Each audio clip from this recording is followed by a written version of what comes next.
Part of my weirdness is that I perseverate. That means I keep thinking about things. So I will keep knocking on your door until I know Martine is okay.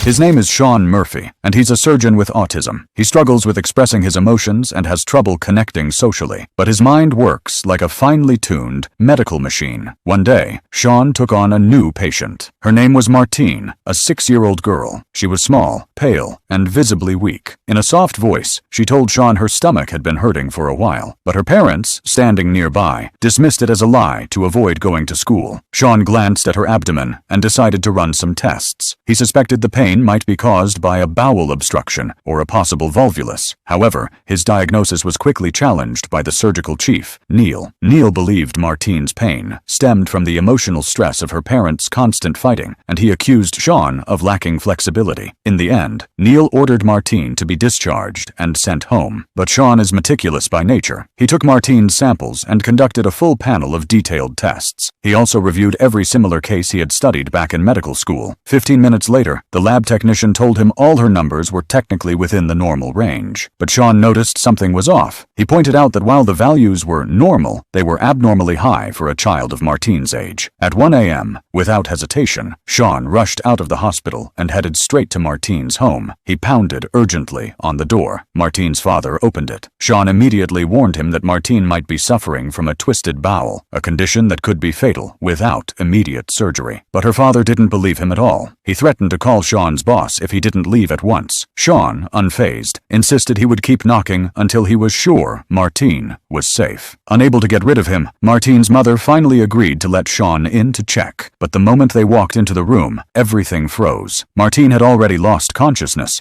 and wasn't responding to any calls. Beside her bed, there was vomit. Clear evidence something was seriously wrong. It was only then that her parents realized how dangerous the situation truly was. They rushed Martine to the hospital immediately. Shaun called the surgical scheduling center right away and requested an emergency operating room. Just as he was preparing to operate, Chief Neil suddenly showed up. Worried that Shaun's autism might lead to a mistake in the OR, Neil took over the surgery. With a condescending tone, he told Shaun to go home and get some sleep instead of getting in the way. But Shaun didn't leave. He simply sat outside the OR, waiting quietly. Several hours later, the surgery was a success. Martine was no longer in danger. Her life had been saved. When her parents saw Shaun again, their eyes were filled with tears. They embraced him tightly and said with heartfelt sincerity, "Thank you.